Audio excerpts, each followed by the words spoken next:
Power Book 3, the 5 show on TV right now. This season has been amazing.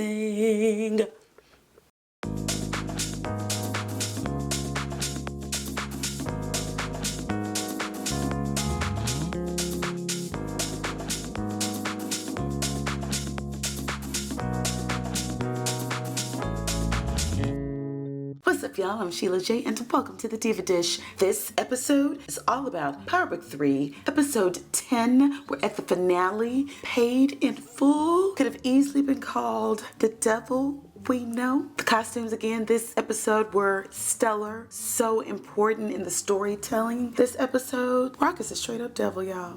The devil we know. But before we jump into all of this, child, and it's so much. If you've been in my channel before, thank you so much for coming back. If you're new, please hit that subscribe button, smash that notification bell so you can be notified when I drop in a video, and let's get into it. So of course we're gonna start with the recaps that the episode starts with. Previously on Power Book 3, Raising Kanan, we had Marvin coming in to see Rock, two devils child in the church. He's like, Rock, what you praying for? Forgiveness for all the stuff you done? And she was like, no, I'm praying for what I'm about to do. Ooh. Then of course it cuts to stalker number 1, child Burke, coming up on Juke while she at the grave, child, trying to give her condolences. She got Nicole's good old card. You know, Juke was not right after that. You know, Burke of course saw that as a point of connection, you know, building faith so she can get the tea from JUKEBOX, but I feel like she'll get a little bit more. Moving on. Then we cut to the station where Omar Epps, Malcolm David child, being the hoe he always is to Burke. She was like, you know, talking to him about Juke, like I just ran up on her, you know, she knows Kanan, she knows Rock, you know, their names keep coming up, child.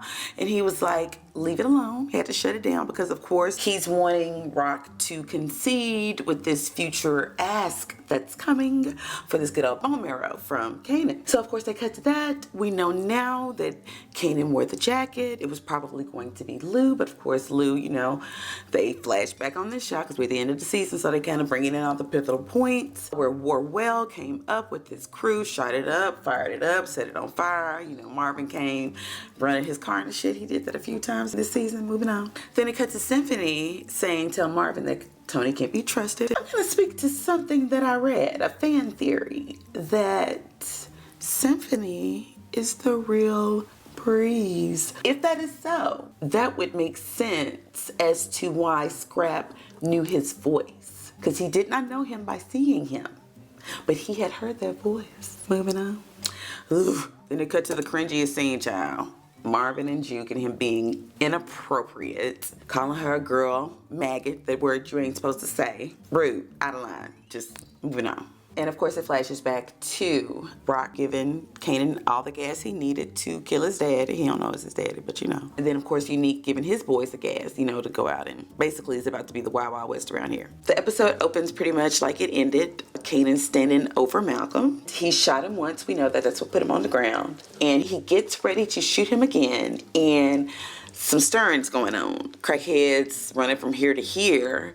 And we see the tall, skinny crackhead that Malcolm and Burke were talking to last episode, sitting there hitting a crack pipe. He saw, I'm sure, at least a shadow of Kanan. He may not have seen his face, but he saw that jacket for sure. So Kanan's scrambling away and falls, okay? He's nervous, he's a child. He scrapes up his hands, you know, I've done that many times. And, you know, he gets up like shit, you know, wipes his hands on the jacket. And then he goes to the pond, following Rock's direction, does something to the barrel, separates it, throws it in the pond. Then he goes to the payphone. He stands in the shadows, walk past the camera at the bodega. Scrap pulls up. Baby, why was Scrap giving me ghetto Jiminy Cricket with the patch on his eye? I feel like Scrap has been like his ghetto usher. Because, you know, he with him at the trap house. They kind of got into a little tussle. They got arrested together. Yeah, they just kind of been on the journey together. Anyway, so Scrap pulls up. You know, Kanan's like, I thought Marvin was coming. And he's like, get in the car. So gets in the car. And then Marvin pulls up. You know, Kanan shook. He's like, I thought you were supposed to be picking me up. He was like, your mama got me on something that needs 2 eyes. Shade to Scrap. So Scrap is like, take off the jacket. There's some clothes in the back for you. So he takes out the jacket and he gives it to Marvin. Moving on. They're driving, you know, he was like, you know what I did? He's like, I don't care. That was your work. That ain't my work. I don't want to know. That's something, you know, my conscience is heavy enough, child, with all the people I didn't kill. So keep your work to yourself. It's yours.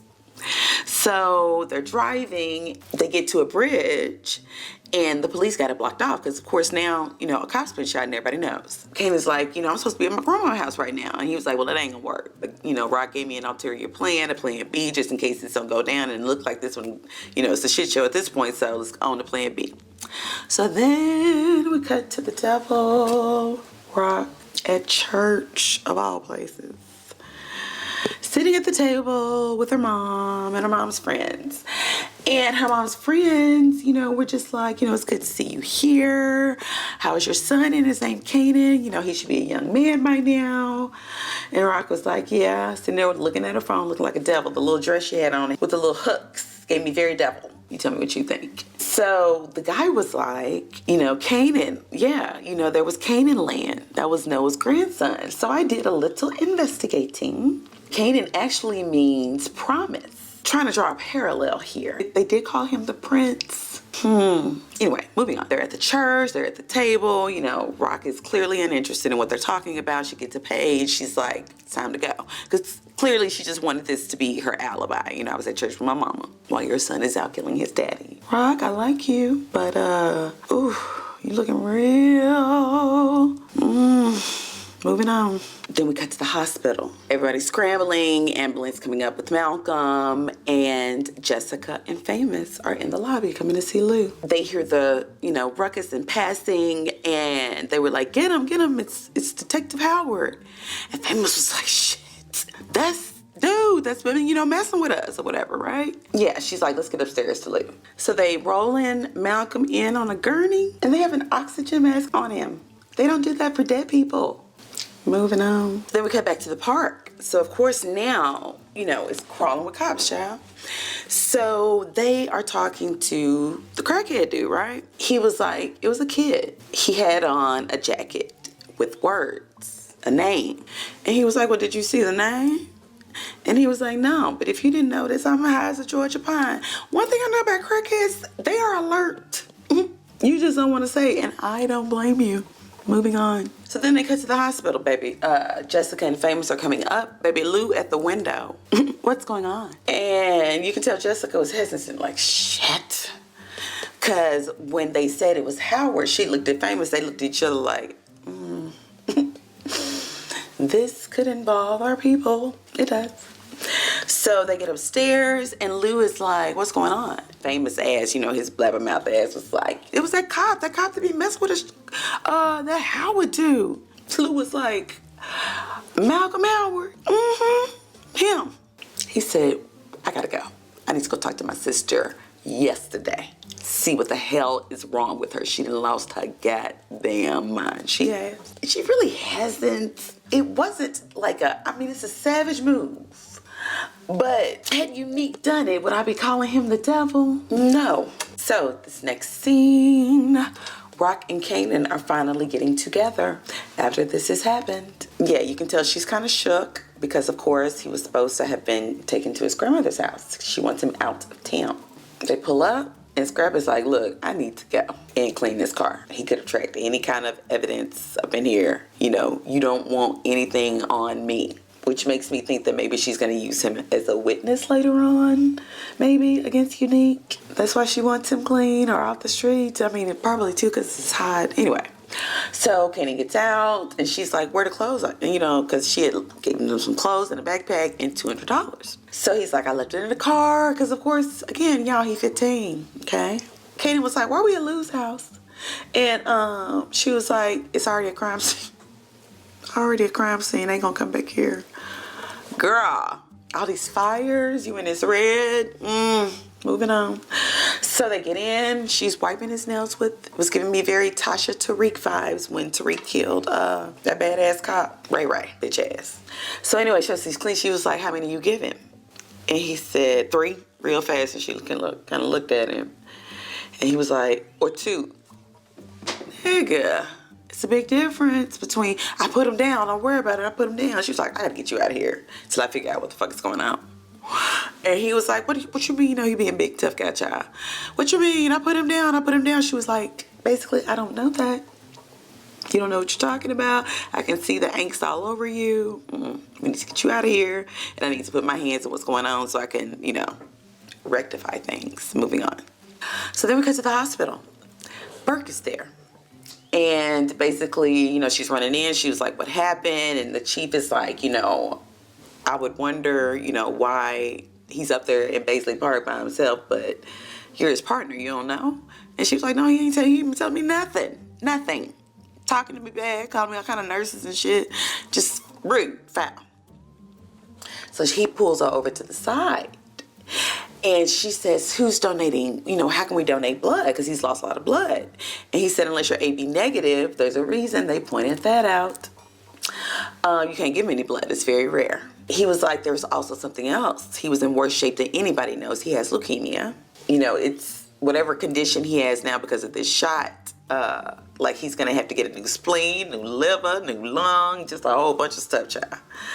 And I guess he was saying that maybe to speak to why maybe they might not do anything for him, you know, because he's already so close to death with the leukemia.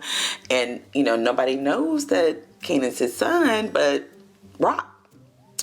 So, of course, Burke was like, you know, he didn't have any donor options. He didn't have any family. And the chief was like, you know, because there were other white, you know, upper badged people, child, cops. He was like, he didn't want them to hear because he was like, if they knew that he had cancer, though, and was so close to death, you know, he wouldn't get the same pension, I guess. So Burke was like feeling it, you know, she was like, okay. So she was like, well, let me hit the streets. And he was like, no, you know, you need to basically sit tight, you know, just kind of really just tell him to sit down somewhere, child. And she was like, no, give me a cop. We about to go out and bust these streets. So he was like, all right, just lay low. Moving on. Ooh, child. Then we cut to Unique, who is pressed. Baby. Pressed. Steam pressed. Warrell comes in. He tells Unique, look, the streets say that it was you that killed Howard. So, you know, Unique is like, who said that? Who said that? My Porsche boys. They were like, everybody? So he was like, why would I do that? A dead cop did all this work I got out here. Pretty much. And he was like, look, drive the car around. I need to go get my folks. I need the hell on down. You do. Moving on. So we cut to Rock. She's at the bodega and she's talking to Juliana, who's now on her team. Let's not forget that. Because she killed her husband. Last episode, her first kill. They're talking, baby. She says, look, when the cops come by, what are you telling them? Tell them that I saw the man in the jacket with the letters. Yes. And don't give them the tape. Let them ask for it. Let's make them think they're doing their job. Make them work for it. Moving on. So we go to the back room at the bodega. And Kanan's back there. And she's like, just stay here. Your Uncle Marvin will be coming to pick you up in a minute to take you out of town. And before she leaves in this red dress, she says, I really appreciate what you did tonight. Sounds very stoic. Very cold-blooded. Now we know that she didn't kind of, you know, hung scrap out to dry a little taste, child. Send him up there with Unique. Even though he got himself wrapped up, it was just, you know.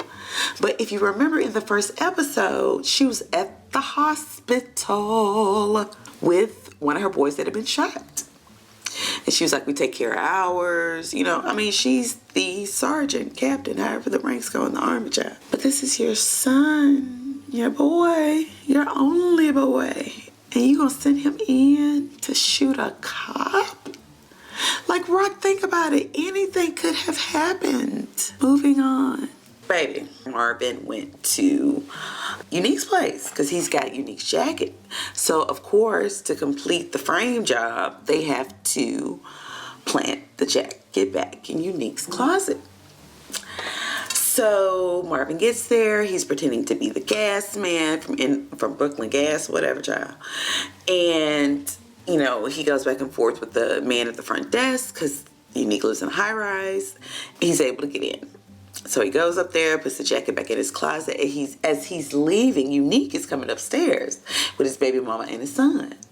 And it's funny because as they're coming upstairs, the baby mama like, what is going on? And he's like, what did I tell you when we first started getting together? Don't ask no questions, but child, this is my child. You're rushing me about saying we got to pack and leave. What the fuck? And he was like, I told you not to ask no questions. Okay. So they're going upstairs to get out the elevator, and Marvin is coming out. But he's quick on his feet, child. He went through the damn side door, but you need to look like ain't nobody coming out no door, but he let it go. So they get into the apartment, and he's like, all right, just start packing. It's time to go. All right, so next scene. Juke is walking home in the hood. She see the cars everywhere. Okay? So she sees somebody getting wrapped up. She goes the other way. Here come Burke. Stalker number one. Did you put GPS on? The GPS in going back in. Anyway, the cop that's with her takes Juke's backpack. And Burke is like, what's up? You told me that some cops were going to get shot. And tonight my partner was shot. How did you know that? And she said, you need to be glad I told you. I told you some shots. It was going to be hot out here for y'all. Somebody got shot, and you didn't. You're welcome. And she's like, we're not friends. Okay. She's like, I need to know how you know that. Of course you can't give it up nothing. But she was like, tell me about your aunt and your cousin. Your aunt, she's a drug dealer. She was like, Auntie Rock sells hair. They was selling hair back in the 90s. Anyway, so the guy is going through her backpack, and she's like, she's got men's clothes in there because she has the backpack for Kanan. But fortunately, it all worked out so perfectly because Burke, knowing that, Juke's a, lesbian, she was like, because the cop was like, being an asshole. He was like, what you doing with men's clothes? And she was like, I wear what the fuck I want to wear. And Burke was like, we're not here to talk about a wardrobe. And then she pulled out Nicole's card. Well, he pulled out Nicole's card. And he said, what's this? And Juke was like, that's none of your business. And, Burke, he was like, should I open it? And she looked at Burke. Burke was like, no, leave it alone. I'm pretty sure probably another move to garner faith in, this relationship, whatever it is right now, friendship. Yeah. Moving on. So then we cut to the car to Lou's little Peugeot. Very cute. I used to think those cars were so cute. And Jessica's driving, Famous in the back, and they pull up to a red light, and somebody's playing their song, Street Life. So, Famous is like, oh my God, this is my song. And Lil J-Lo, Jessica was like, yeah, that's our song. Baby Lou, like he had tears in his eyes, child. He was like, it is. All right, let's go. Mine on the rock, like, I gotta straighten this out. So Jessica, pretty much, her vibe is like, why are you still doing this? You were in the hospital. You were not involved in this. You more than a drug boy, dope boy. Let's go. Let's leave. And of course, Lou was like, he's Allegiant. Moving on. All right, so in this next scene, and once again, the direction of this episode, the way they would pan the camera, like from upside down to right side up, like it really gave you the idea of them being just like almost in a war zone. You know how you see like people are kind of like they're there, but they're kind of not there because you got all this shit going on, bombs and stuff. That's the look her and Unique had. Like Unique right before, has it happened yet? Might not happen yet. Moving on. All right, so anyway, so they're doing one of these things with Rock. So she's walking down the hallway in the Baisley. She's at the projects at the new trap house. So they walk in. She's got her soldiers there. She's like, all right, we need everybody ready. She gets to the oven. She pulls out the bottom. They've got the tunnel built. They got all the drugs. They're ready to do the swap because the police are tossing up the entire projects. So she points to dinner at the table. She was like, it's that dinner is part of our master plan. Okay. All right. So then we cut to the bodega. And, Kanan's back in the back, and somebody knocks at the door. Well, he's here. It's the door opening. And it's Juke. So Juke comes in. She brings him a soda, brings him his clothes. And he was like, you know what I did? I did it for us. I did it for the family. She was like, nigga, you are a kid. I am a kid. You fucked up, basically. But that's what you're supposed to do. You're a child. I'm a child. But we playing in grown folks stuff. And unlike regular kids, when they do things like, I don't know, get a dinger in a car, stay out past curfew, I don't know, do a prank on a friend, you know, the consequences are minimal. Maybe being grounded or losing a friend, not to death. But what we doing will be with us the rest of our lives. It will. Your girlfriend died from a crack overdose that she got out of your bag. That's traumatic. Your daddy beat the shit out of you like he was a grown-ass man. Okay? Kids got PTSD like a motherfucker. Okay? Moving on. So yeah. So we cut to Jess, Famous, and Lou. They pull up to the projects, and Lou's like, I'm going there by myself, just wait. Then we cut to Marvin. All right, so then Marvin is leaving Unique's, and because of this cop killing because this cop killing child, they got, you know, folks blocked off everywhere doing car checks. So Marvin tries to get in reverse, you know, trying to get out of jail, can't get out of it. So the cops immediately, of course, make a beeline to him because they're like, why are you trying to get away? So they come to the car, you know, they're going back and forth. Finally, he gets out the car, and basically they're like, there's a brand new warrant out for you. Drug trafficking. You're coming with us. Moving on. Child, then Lou, aka Whispers, comes up to the apartment, and he's like, Raquel, you've lost your mind, pretty much. He said, was it Marvin? She said, doesn't matter. It do. Kanan. Took the air out of him. He was like, you know, I wanted to leave you a long time ago, especially when you had me put young boy down. D-Wiz. Y'all know he was shook over that. Shook. Lou, you got a good heart. You a killer. She got a good heart. I love you. So he was like, I'm out. I'm done. He Jamie St. Patrick child. I'm out. Do my music thing. And yeah. He was like, she was like, your shit is my shit, nigga. The little studio you got, that's my studio. He was like, it's a record label. She was like, well, that's mine too. He was like, it's clean. She said, ain't nothing we got clean. Where you get the money from to buy it? She got you there. She was like, y'all niggas awake. Ain't nobody here willing to take no risk but me. These are my plans. This is my world. Basically, you just live in it and do what I tell you to do like everybody else. Kanan included. Ooh. Yeah, so then her soldiers run up. They're like, all right, it's time. They're in the apartment downstairs. So the cops, they tossing it up and they leave. And of course, they immediately page Rock's people. It's like, all right, throw it down. So they throw in boxes of crack. Excellent plan. Excellent.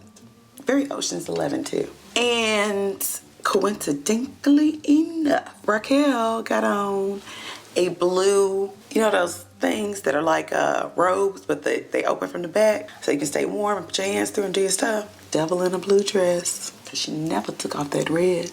Ever. Was acting like she was cooking, child. Pulling the food out the oven. Y'all hungry? Raquel. Play too much. Moving on. This is where it gets real, like rock. Once again, I really like you. But, ooh. So, we cut back to Kanan and Juke talking. You know, she giving this speech about how we kids, but we caught up in this grown folk shit pretty much. And Kanan's like, we're good. My mom wouldn't put us in danger. You know what I'm saying? She got us. Juke said she just had you hit a cop, nigga. Baby, Lou said, you done rung a bell. You can't unring rock. So, okay. Burke and the cop that she's on the beat with bust into the bodega. And they're like, we heard you saw what went on. And she was like, you know, you can't, baby. Once again, Juliana, the Oscar goes to Juliana. She was like, I don't know what you're saying. I don't know what you're talking about. It's not safe to speak about things. You know, when, girl, I don't know what accent I'm doing. You know, you don't need to be, me no see. She was like, I might have seen the Oscar. I might have seen a jacket with letters. I don't know. And Burke was like, yeah, unique. So I don't know. And then she kind of moved her body like toward the monitor. Oh my God, is that a camera over there? Like a fiddle. Moving on. But the guy was like, what's that door go to with all those locks? And at that time, Burke was like, oh, she's got a tape. So that diverted his attention, thank God. And they grabbed the tape, they left. So baby, when the cops get up to the Stash House apartment, Rock was like, fellas, y'all came at the right time. I'm just getting through dinner. She's got a little blue thing on over her red dress. Devil in a blue dress. They're like, oh, okay. So Lou sitting there at the table, shook, pressed. The cop was like, what happened to him? Because the child, he just came straight from the hospital. Child burnt the hell up, sounded like Whisper's child. And she was like, oh, car accident. Lying ass. Besides, baby, the cop was like, it's a little late to be eating. She said, it's a little late to be kicking down doors. Boom. She said, my guys, though, they're always hungry. And at this point, they're kind of like, yo, you're guys. What's going on here? I was told you just moved in. Okay, you didn't got the tea. Has anybody talked too much? All right, so the cop is like, all right, whatever. So they leave. She gets a call. She's hoping it's Marvin, of course, because she still don't know that Marvin got wrapped up. It's Juliana. So she's calling to let her know, the cops been by here, blah, blah, blah. So, Rock is freaking out. She's like, fuck, I got to get him out of there. So she makes a call. She's saying, we can just hear her saying, I know I said I wouldn't call anymore. I know you probably don't want to hear from me. So it can be assumed. Really, you can't assume nothing with Rock, child. I know who it was. I had no idea. Moving on. Okay, so she makes her call. Then we cut to Unique's apartment. We see the baby mama and the boy picking up his toys and stuff. And Unique's at his closet. He opens the closet and he sees the jacket. Of course, he hadn't seen the jacket, I'm sure, for a couple days at least. Because, Lou took it from his car. So he sees it in the closet and they do another one of those pans from bottom to top. Very disorienting. Boom! They come in with their little shields, child. FDA, DA, whatever it was. Yeah. They're like, it's blood on this jacket, isn't it? But we know whose blood it is. Kanan's, from his wiping his hands.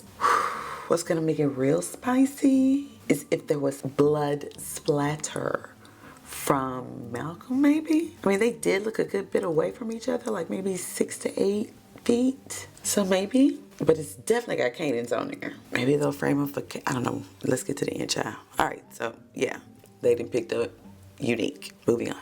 Back to the bodega. Somebody says, open the door. It's a guy. It's Symphony. That's who Rock called. And that's who's there to pick up Kanan. And when they went out to the car, I noticed, color plays a lot in storytelling. You might dig it, you might not, but anyway. He was in a blue Volvo, the same color blue that Rock was wearing in the robe over her red. And if he is Breeze, that's another devil in a blue dress, in a blue car, a wolf in sheep's clothing. And if you remember when we were at the when they were at the hospital, when Symphony came to see her, he was like, I just wish you would tell me everything because I want to help you with all this. He might be Breeze, y'all. That would be so dope. So anyway, at this point, Kanan, of course, trusts him. Okay, so the show has been renewed for another season. Thank God. Of course, it's fabulous. Why wouldn't they? And there are a lot of cliffhangers in this episode. 50's doing his narration at the end. And he's like, basically this is a, cash business. You're going to pay in full for whatever you do, pretty much. And we see Marvin going into the precinct from being arrested. Then Tony's coming in. So clearly Tony done snitched. So that cliffhanger's there. Then, of course, Juke and Burke, how is that going to work out? It's Scrapple Double Up. I don't know. And who the hell is Symphony? Who are you, sir? And then one thing that, another thing that 50 said at the end, he was like, you can't trust nobody in this game. And Rock was going inside the door. He said, even your own mama. So good. Such a good season. Gonna watch it again. because I feel like they're just things, it's very Game of Thrones-ish. Yeah, and Lou, Jessica was like, let's go, let's go, let's go. And Lou was like, just drive the fucking car pretty much. And so we really don't get a resolve on if he's going to leave, you know, the operation, if he's, you know, gonna keep, I don't know. We don't know with Lou, but he's alive. Thank God. Juliana was talking to the cops, y'all. And the last thing she said was, I didn't see his face. Sounds like you might be talking too much, Juliana. So we'll see her fate. And of course, you know, you got Unique hemmed up, Malcolm in the hospital, Kanan's out of town. I mean, your drugs are safe, essentially. Your brothers are mad at you, you know, but ain't no, you ain't never smoothed over before. You got a good ass alibi for the night, you know, Malcolm was shot. Ooh, you know, Rock's got it wrapped up pretty tight. Oh, the last part, child. Malcolm was waking up at the end, and Burke was like, who shot you? Who shot you? It looked like he was gonna say something, but we don't know. Another cliffhanger. Will Malcolm live, child? So, we'll see. All right, so another show that I'm on to now, BMF. Yes, saw the first episode, really good. So look out for that review. Subscribe if you haven't already, or just come by and see me if you want to. I appreciate you watching, and y'all have a great day. Bye, y'all.